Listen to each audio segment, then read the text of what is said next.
வணக்கம்.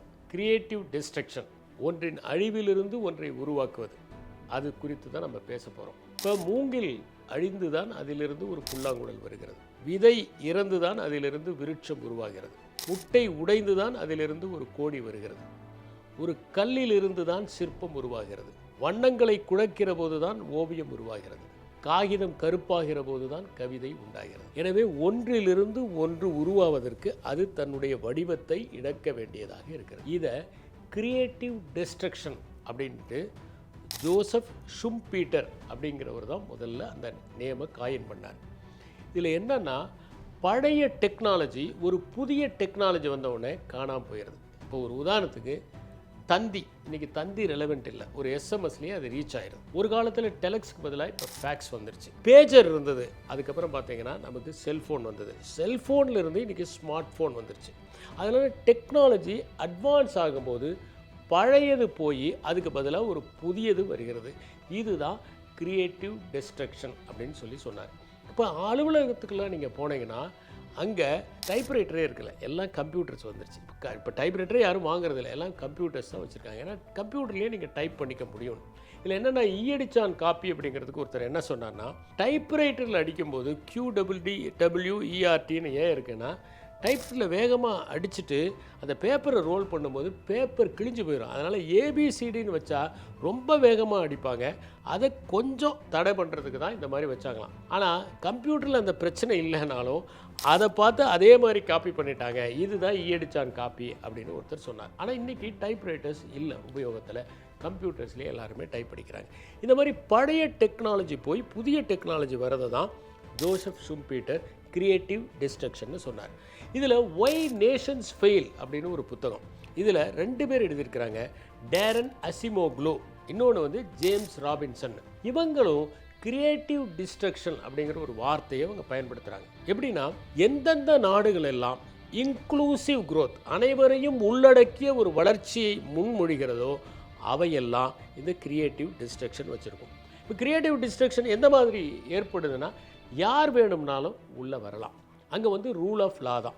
அதே மாதிரி உள்ளே வரலாம், வெளியே போகலாம், entry and exit of any form. அதே மாதிரி பவர்ஸை டிஸ்ட்ரிபியூட் பண்ணுறது.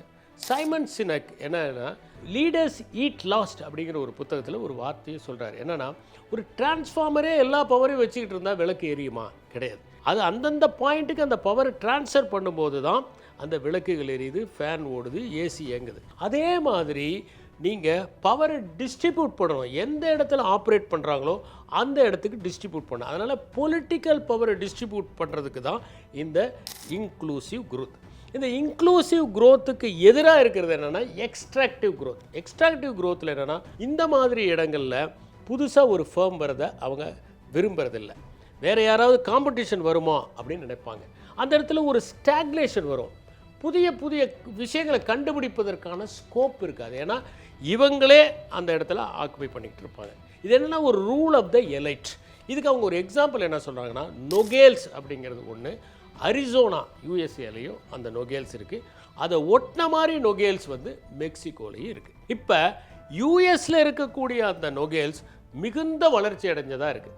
ஆனால் மெக்சிகோவில் இருக்கக்கூடிய அந்த நொகேல்ஸ் அதிக வளர்ச்சி அடையலை. இதுக்கு என்ன காரணம்? பொதுவாகவே history is decided by the geography அப்படின்னு சொல்லுவாங்க. ரெண்டுக்குமே ஒரே மாதிரியான வெதர், ஒரே மாதிரியான லேண்ட்ஸ்கேப். ஆனால் ஏன் அரிசோனாவில் அது வளர்ந்துருக்குன்னா, அதுக்கு காரணம் அவங்களுடைய இன்க்ளூசிவ் growth. மெக்சிகோவில் பார்த்தீங்கன்னா இந்த எலைட்டினுடைய டாமினேஷன்னால் அங்கே எக்ஸ்ட்ராக்டிவ் growth இருக்கிறதுனால அங்கே வளர்ச்சி அடையலை அப்படின்னு சொல்லி அவர் சொல்கிறார். இப்போ இந்த இன்க்ளூசிவ் growth இருக்கிற இடத்துல தான் இந்த கிரியேட்டிவ் டிஸ்ட்ரக்ஷன், புதிய புதிய டெக்னாலஜிலாம் வர முடியும் அப்படின்னு அவர் சொல்கிறார். அங்கே என்ன ஆகுதுன்னா, நிறைய காம்படிஷன் இருக்கும். இப்போ காம்படிஷன் இருக்கும்போது என்ன ஆகும்? இனோவேஷன் உண்டாகும். அப்போ இனோவேஷன் உண்டாகிறதுனால என்ன ஆகும்னா, திறன் அதிகம், எஃபிஷியன்சி அதிகமாகும். அது மட்டும் இல்லாமல் அந்த இடத்துல பார்த்தீங்கன்னா கம்மியான காசுக்கு பொருட்களை உற்பத்தி பண்ணி கொடுக்க முடியும். குறைந்த விலையிலேயே பொருட்கள் கிடைப்பதற்கான வாய்ப்பு இருக்குது. இது அத்தனையும் இருக்கிறதுனால தான் அந்த இடத்துல வளர்ச்சி ஏற்படுகிறது. இதை ஏன் கிரியேட்டிவ் டிஸ்ட்ரக்ஷன் சொல்கிறாங்க? புதிய டெக்னாலஜி வருது, அதனால் கிரியேட்டிவ். பழைய டெக்னாலஜி போகுது, அதனால் டிஸ்ட்ரக்டிவ் அப்படின்னு சொல்லி சொல்கிறாங்க.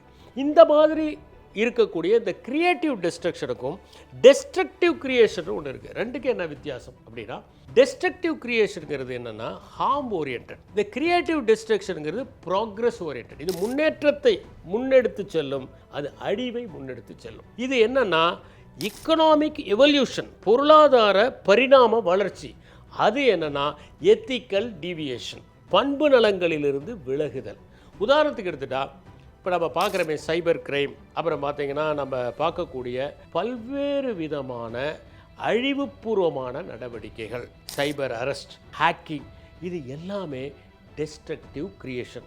இதனால் ஒரு சொசைட்டி பின்னடைவைத்தான் சந்திக்கும். ஆனால் கிரியேட்டிவ் டெஸ்ட்ரக்ஷன் அப்படின்னு வரும்போது பார்த்தீங்கன்னா அது முன்னோக்கி செல்வதற்கான வாய்ப்புகள் நிறைய இருக்கின்றன. ஏன்னா ஒரு சொசைட்டி கிரியேட்டிவாக இருக்கும்போது என்னென்னா, எதெல்லாம் ஒரு காலத்தில் ரொம்ப கஷ்டமாக இருந்ததோ அந்த கஷ்டமாக இருந்த விஷயங்கள்லாம் இன்றைக்கி விலகி ரொம்ப எளிமையான வாழ்க்கையை வாழ்வதற்கான கூறுகள் கிடைக்கின்றன. ஒரு உதாரணத்துக்கு பார்த்தீங்கன்னா, ஏரோப்ளேனை கண்டுபிடிக்கும் போது இதனுடைய மகத்தான வளர்ச்சியை பற்றி மானுட சமுதாயம் நினைக்கல. அது சாமுவேல் பியர்பாயிண்ட் லாங்லி அதை கண்டுபிடிச்சா நமக்கு புகழ் கிடைக்கும்னு நினைச்சார். ஆனால் ரைட் சகோதரர்கள் இதை செய்யும்போது இது உலகத்தின் போக்குவரத்தையே மாற்றி அமைக்கும்னு நினைச்சாங்க.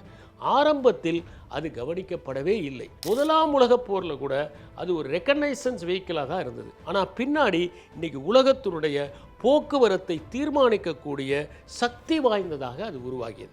நிறைய விஷயங்கள் பார்த்தீங்கன்னா இந்த மாதிரி தான். இன்றைக்கி நெட்ஃப்ளிக்ஸில் வச்சுருக்காங்க, எல்லோரும் பார்க்குறாங்க, படங்களை வீட்லேயே பார்க்குறாங்க. அதே மாதிரி டிஜிட்டல் புக்ஸ் அவைலபிளாக இருக்குது, வீட்லேயே உட்காந்து அவங்க படிக்க முடியுது. சோஷியல் மீடியாவை பப்ளிசிட்டிக்கு யூஸ் பண்ணுறாங்க. இதை நம்ம நினச்சி பார்த்துருக்க மாட்டோம். ஒரு 50 வருஷத்துக்கு முன்னாடி ஒரு எலெக்ஷன்னா கேம்பெயின் மக்கள்கிட்ட போய் தான் பண்ணணும்னு. இது சோஷியல் மீடியாவில் பப்ளிசிட்டி பண்ண முடியும்.